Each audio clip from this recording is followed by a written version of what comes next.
So our ebook is Accounting Information System by Romney, Marshall B. Romney, and Paul John Steinbart. Okay?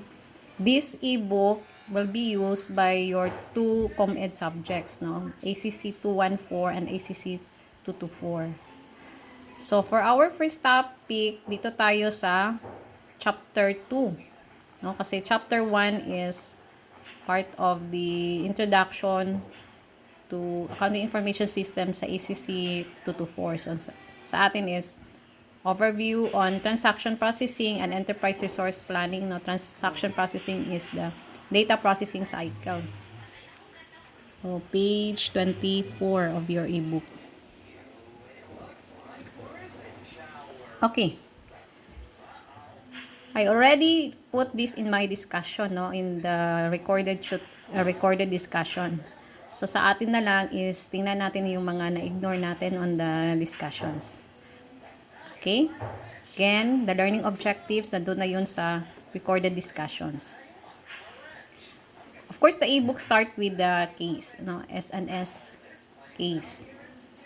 No? Scott Parry and Susan Gonzalez. So, nagka-problema sila nito kasi kailangan daw nila ng mga information and data for decision making, no? Marami silang question, no? How they would organize the records, how they will collect and process data.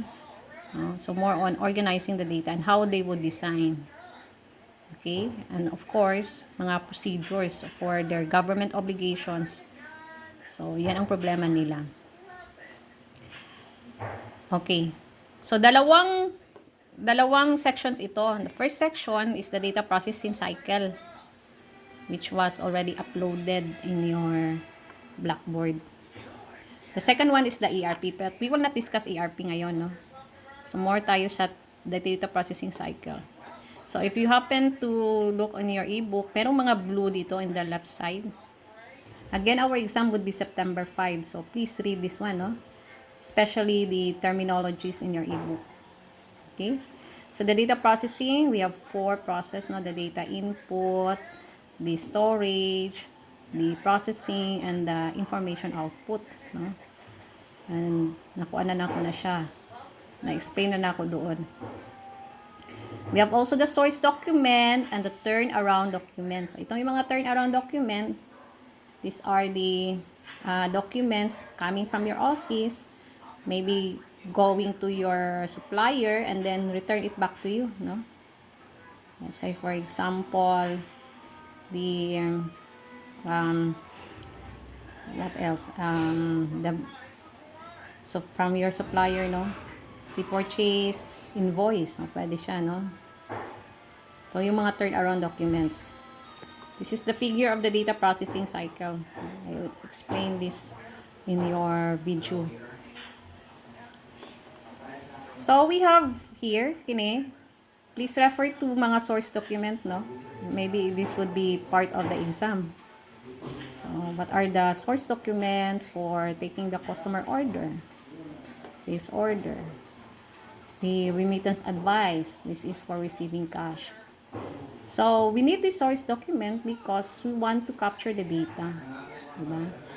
As a designer, very particular tayo sa mga data. As an accountant, we are the user, we are the designer, and we are also the auditor. Okay? So, kung mag-audit ta, so, needed talaga yung mga merong mga trail, no? Merong mga documents. So, when we are making our AIS, Accounting Information System, very particular tayo sa mga data. So, kasi kung mali yung mga data na ma-process on the system, of course, the output would be mali din, no? Kaya, garbage in gani and garbage out, no? Kasi you process the data, the raw facts there, and then we turn it into information para ma-decide ng owner. Ang problema, mali yung mga data natin. So, kailangan talaga i-validate yung mga data natin. And also, kailangan ng data automation. Kasi, necessary yan, no? Just to avoid error. Kasi human error tayo, no? We are only human. Magka-error talaga tayo. So, as much as possible, i-automate natin yung source data natin. So, we have, of course, we have mga machine, no? Readable forms na POS, etc. So, dapat i-automate manggod. But if you are using Excel, which would be on your part of your part of your laboratory, okay? Tuturuan din kayo mag-data validation in Excel. Although this would be in your second term, no? Kasi when you type, diba? For example, you have your item here. Excel is a flat file system. And of course, this is prone to error. This is not a database. Pwede po magawan siya ng database, pero trabahoso siya, no? Merong mga macros. So, it's really a flat file. So, for a flat file system, if you will type, di ba magka-error tayo, mamali-mali taong type. So, just to automate it, usually, we are using checkbox. We are using list, no? So, you can go, naana siya sa validation. But anyway, turuan kayo nito, no? During our second term. So, naana siya diri, no? Mga data validation, no? We have several data validation. We have, whole number, decimal, list, date, time, para hindi magka-error. So, that's the function of the data validation for a flat file system. But if it's already a database system, merong mga control yan, no, on the system. Merong mga validity check na yan, no? Merong mga completeness check, etc. Pero ang purpose lang talaga dyan is, of course, ma-capture yung data na accurate and complete. Yun ang target natin, no? And we will also have proper internal control, pre-numbered ang ating document. Okay. For the data storage, importante din ito in our data processing because, of course, we want to store the data, no? Para at least when we want to retrieve it, you can retrieve it. And accounting is an art. It is not a science. So, when you store your data, dapat readable, understandable, and you can access it dali-dali, no? Madali siya ma-access. So, usually, we have the ledgers, the journals. The ledgers, ito yung mga book of, the journals is the book of original entry, while the ledger is the book of your final entry. So, in your accounting 111, tinuturuan kayo ng mga special journals. No? Meron tayong cash receipts journal. We have also the cash disbursement journal. We have also the sales journal, the purchase journal. Tinuturuan tayo in 111. Okay. If it is computerized, medyo mahirap matingnan kung paano yun i-record. Because normally, if computerized yan, we are only encoding the data input, no? But the system will be the one who will process the data. So, the journal entry, the posting to your T account, the posting to your trial balance, and going to your financial statements, hindi natin makikita. So, kasi ang magawa niyan is the system na, no? So, what we do in the information output, we just get the reports, we just get the documents and some query language. Yan siya. So again, familiarize this, the blue, yung mga blue letters, no? Or the terminologies, especially for your exam.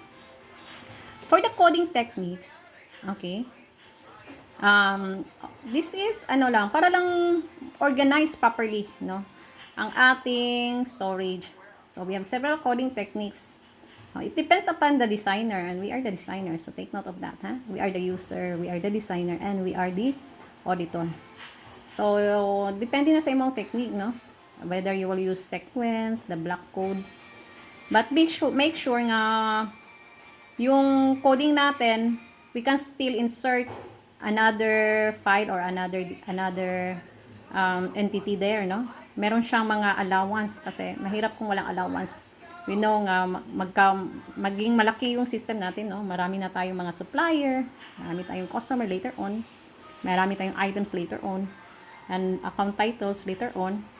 So, if you will do some coding, be sure nga meron siyang allowance, just to put all those data that is needed on your system. We have sequence code, block code, group code. We have also the mnemonic code, no? Okay. So, our example here for the chart of account, this is a group code, coding. Okay. The chart of account is the backbone of the system, no? Ito yung backbone sa accounting information system. Kasi dito makikita yung classification, whether current asset, non-current asset, current liability, etc. down to expenses. Kung mali-mali ito, of course yung records, mali-mali din siya. So, actually, the first time you have your system, you will look on the chart of account, diba? Para you are really sure that they are correct. Okay. Journals.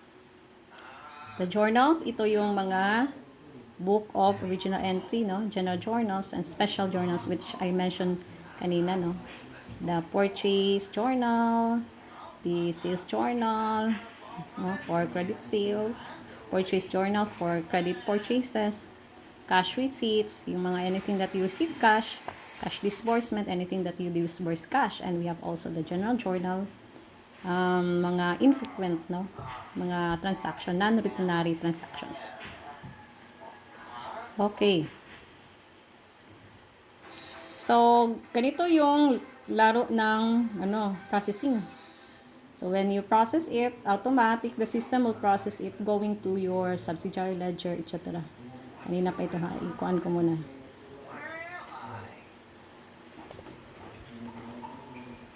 Okay.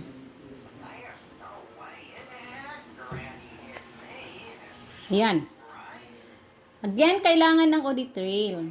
Importante ito kasi we are also the auditor. No? Merong mga traceable path. So, from your financial statements, no, the account, the balances there, kung mag-audit yan, tracing it back to the source document. And then, kailangan yung source document mo pre-numbered just to avoid mga fraudulent activity. Kung hindi kasi pre-numbered, pwede dagdagan, pwede bawasan, no? So, mas maganda pre-numbered yung document para maiwasan yung mga fraudulent activity. Okay, so meron tayong data storage element, entity. I explained this in your the YouTube attributes field. Okay. So, kung mag-high rank tayo, si attribute yung mga data ng XYZ, ano? Si entity XYZ. Ang attribute niya is customer name, address, credit limit, balances, customer number. Yan yung attributes. Ay yung record, it's per row, no? This is the record of XYZ. This is record of ABC. This is the record of the GRS. So that's the record. When we say file, set ito na file of customer na ito, customer file, no? Merong tatlong record, na siya. Database, daga na kayong file. So, ganun ang ating composition of the data storage element. Okay? So, data processing, apat lang yung activity niya, no? Creating, reading, updating, and deleting. And we have, of course, we have two types, the batch and the online real-time processing. For the online real-time, pwede mag-online batch processing. Diba? Okay. Ito. Na-discussin ito sa PowerPoint. So, the last is the information output. No? So, in QuickBooks, meron din tayong information output doon, no? The reports. So, the accounts payable, say, the aging of accounts payable, the aging of accounts receivable. So, those are the reports. Pero kung we cannot get it from the system, pwede tayo mag-query response, no? Yung using a query language or using programming language just to get the information from the system. Of course, the accountant and the IT, dapat yan sila. No, parang they work with each other, especially on the designing up to the implementation stage of the system.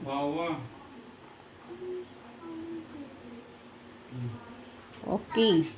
So, yun ang ating ERP. Anyway, this is pang ano lang, no? The detail of the explanation nandun sa ating YouTube. So, I will also upload this on your YouTube, ha? Para at least maano natin.